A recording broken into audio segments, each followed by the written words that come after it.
For most sloop-rigged sailboats, the jib is your primary source of sail power. In this sail trim video, we look at how to properly locate your jib turning block position to maximize the effectiveness of your jib.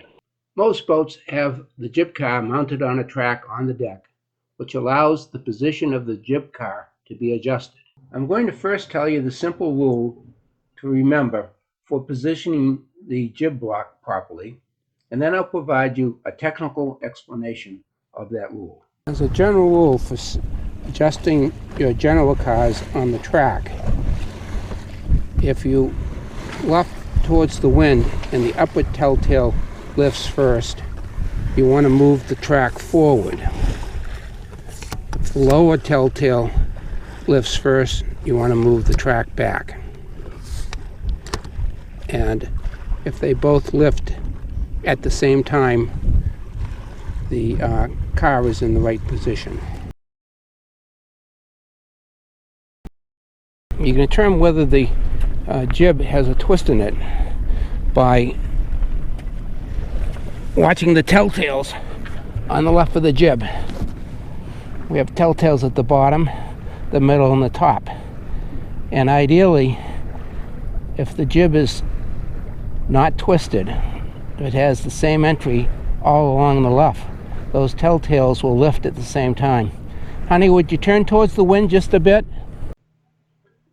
We see that the lower telltale lifts and spins before the upper one does. This indicates that the jib block is too far forward and needs to go back. If we come back and take a look at the jib block, we can see that it is in fact forward of its normal position. So we're going to slide it back and see what that adjustment does. Okay, honey, could you luff up a bit, please? And we can see the top of the sail breaks immediately. Okay, you can go back on course. And the fact that the top of the sail is breaking or luffing before the bottom means that the jib car needs to move forward. Take a look at the location of the jib block.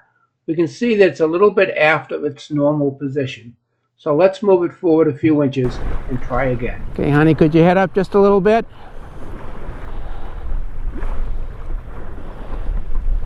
As we watch the luff of the jib, the telltales pretty much all break about the same time. Okay, you can go back on course, and if they all break at the same time, then the jib block is in the right place and the front of the luff of the jib does not have any twist in it. So I moved the jib block back, and the setting is actually now a setting that I've marked on the track as my normal jib block position for this sail when it's fully deployed. And should you be sailing with a partially furled jib, it's important to move the jib car forward appropriately so that you avoid twisting the smaller jib. So let's explain the rule by analyzing how the position of the jib car affects the shape of the jib.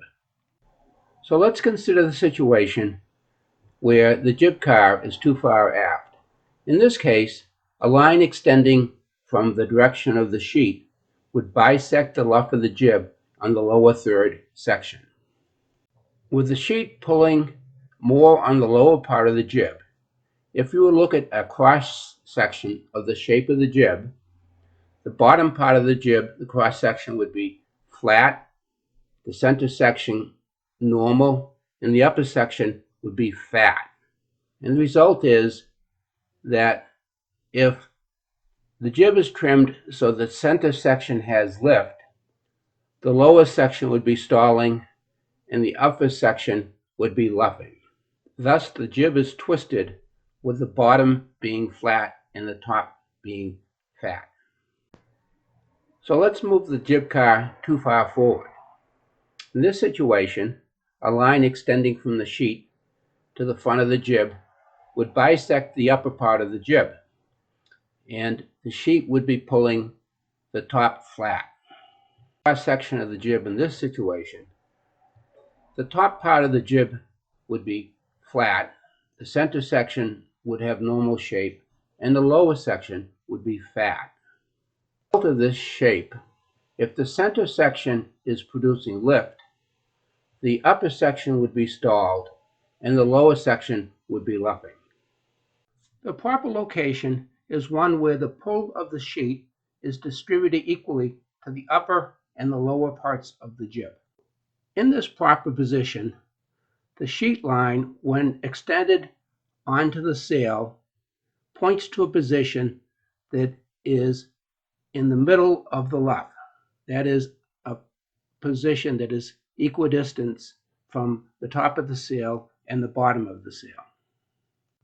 When the pull of the sheet is distributed equally to the head and to the foot of the sail, then the shape of the sail in the middle will be the same as the shape of the sail at the foot and the shape of the sail at the head. Having the same shape throughout the sail means that if you trim the sail so the center section is producing lift, then the upper section will be producing lift and the bottom section of the sail will be producing lift. The whole sail will be working efficiently. So that covers what you need to know about positioning your jib car. Please be sure to watch our other sail trim videos. Thank you.